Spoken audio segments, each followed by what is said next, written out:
एक छोटा पर्चा ने खोला एक लड़की के हत्याकांड का राज।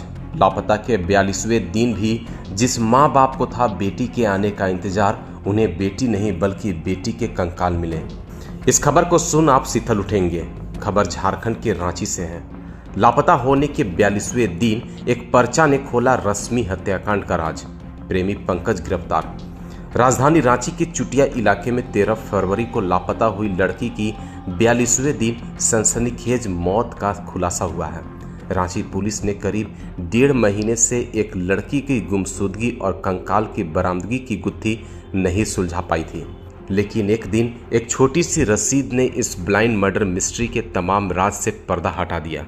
राजधानी रांची के चुटिया क्षेत्र से 13 फरवरी 2023 से गायब रश्मि मुंडा अब इस दुनिया में नहीं है। जिले के ओरमांझी थाना क्षेत्र के उकरीद पहाड़ी से 27 फरवरी को बरामद कंकाल उसी लापता रश्मि का ही था। इसका खुलासा तब हुआ जब युवती के प्रेमी पंकज महतो की गिरफ्तारी हुई। इससे पहले तक पुलिस लड़की को गुमशुदा मानकर उसकी तलाश में लगी हुई थी। चुटिया थाना इलाका की रहने वाली रश्मि 13 फरवरी को अचानक अपने घर से गायब हो गई थी। युवती ने अपने परिवार वालों को यह बताया था कि वह अपने एक दोस्त से मोबाइल लेने के लिए जा रही है, लेकिन इसके बाद वह घर वापस नहीं लौटी। परिजनों ने कई दिनों तक अपने हिसाब से खोजबीन की। जब कोई पता नहीं चला तो 24 फरवरी को परिजनों ने पुत्री की गुमशुदगी को लेकर चुटिया थाना में रिपोर्ट दर्ज करवाई। बेटी 13 फरवरी को गायब हुई। घर वाले 24 फरवरी को थाने में शिकायत दर्ज कराएं।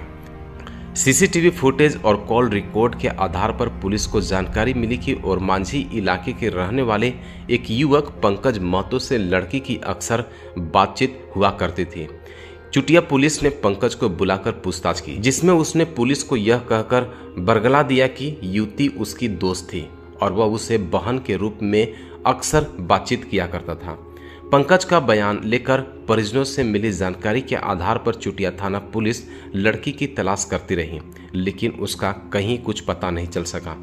थाना प्रभारी सह इंस्पेक्टर वेंकटेश कुमार ने बताया कि घर से गायब रश्मि के परिजनों को पुत्री के गायब हो जाने के बाद किसी पर कोई शक नहीं था। उन्होंने पुलिस के सामने यह भी बताया था कि उसका किसी से कोई प्रेम संबंध नहीं है।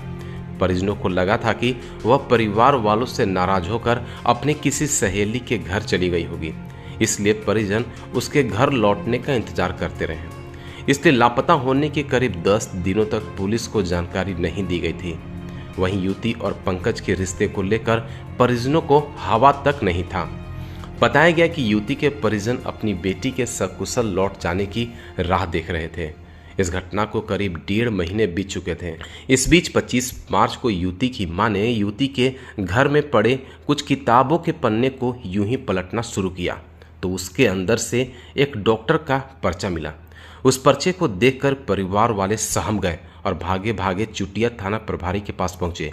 युवती के परिवार वालों को यह जानकारी तक नहीं थी कि उसका कभी गर्भपात भी हुआ है। थाना प्रभारी ने बताया कि जब उन्हें पर्चा दिया गया तो पर्चा देखकर उसके भी होश उड़ गए, क्योंकि जिस पंकज को पहले पकड़ पूछताछ की उसका नाम पति के रूप में लिखा हुआ था। शायद गर्भपात के दौरान पंकज ने डॉक्टर को पति के रूप में अपना परिचय बताया होगा।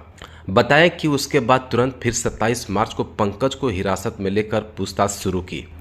वहीं पुलिस की एक टीम आनन फानन में उस नर्सिंग होम में पहुंची जहां उसका गर्भपात किया गया था। रजिस्टर चेक करने पर उसमें एक ऐसा नाम सामने आया जो पुलिस के लिए नया नहीं था, लेकिन बेहद चौंकाने वाला था। उस रजिस्टर में पंकज का नाम लिखा हुआ था। युवती के पति के रूप में पंकज ने अपना नाम गर्भपात के समय अस्पताल में दर्ज करवाया था। इधर लड़की के गर्भपात की रसीद हाथ में आते ही चुटिया पुलिस ने आनन फानन में ओरमांझी पुलिस से संपर्क किया। इस मामले की जानकारी मिलते ही ओरमांझी पुलिस ने पंकज को बिना देरी किए हुए हिरासत में लिया। इस दौरान पंकज को यह समझ में नहीं आया कि पुलिस उसे क्यों उठा रही है, लेकिन जब उसे चुटिया थाना लाया गया और लड़की के गर्भपात का कागज दिखाकर उससे पूछताछ शुरू की गई तो वह टूट गया और उसने पूरी घटना की दास्तां बयां की। प्रेमी पंकज ने पुलिस को बताया कि 13 फरवरी को युवती उसके पास आ गई और साथ में ही रहने की जिद करने लगी, जिसके बाद वो उसे लेकर ओरमांझी आ गया। रात में एक साथ रहने को लेकर उसके साथ उसका जबरदस्त झगड़ा हुआ और दोनों में जमकर हाथापाई हुई। इसी दौरान अचानक युवती की मौत हो गई। उसकी मौत से घबराकर उसने शव को अहले सुबह करीब 3 बजे ठिकाने लगाने की सोची, जिसके बाद वह उसके शव को एक बोरे में भरकर ओरमांझी के उकरी जंगल ले गया। घने जंगल के पास ले जाकर शव को पेट्रोल छिड़ककर उसे आग के हवाले कर दिया, जिसके बाद पंकज अपने घर लौट आया। इधर पकड़े जाने के बाद पंकज ने पुलिस को पहले एक अलग ही कहानी बताता रहा। पंकज के अनुसार 14 फरवरी को रात युवती दूसरे कमरे में सो रही थी, जहां उसने फांसी लगाकर आत्महत्या कर ली थी। इस घटना से वह काफ़ी डर गया था, इसलिए उसने शव को जला दिया था। विदित हो कि 27 फरवरी को जिले के ओरमांझी पुलिस को ग्रामीणों ने सूचना दी थी कि उकरीद के जंगलों में एक कंकाल पड़ा हुआ है। जलने की वजह से शव महिला का है या पुरुष का यह जानकारी नहीं हो पाई थी, क्योंकि शव पूरी तरह से जल चुका था और उसमें सिर्फ हड्डियां ही बची थी। ओरमांझी पुलिस ने उस दौरान कंकाल को अपने कब्जे में लेकर फोरेंसिक जांच और पोस्टमार्टम की कार्रवाई को पूरा करने के लिए रिम्स भेज दिया था।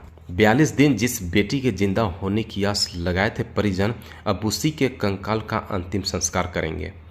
पुलिस की तरफ से इसकी पहल की जा रही है। आवश्यक कागजी कार्रवाई करने के बाद बरामद शव के अवशेष परिजनों को सौंप दिए जाएंगे। सावधान रहें, सतर्क रहें, सुरक्षित रहें। गढ़वा शहर का विश्वसनीय इलेक्ट्रॉनिक्स प्रतिष्ठान श्री राम इलेक्ट्रॉनिक्स लेकर आया है त्योहार धमाका ऑफर। आइए और उधार ले जाइए। 0% ब्याज पर आसान EMI के साथ अपने पसंद का कोई भी इलेक्ट्रॉनिक सामान पाए। LED, फ्रिज, वॉशिंग मशीन और RO आकर्षक दामों पर। हमारा पता है गढ़देवी मंदिर, मेन रोड, गढ़वा। अधिक जानकारी के लिए अभी फोन करें।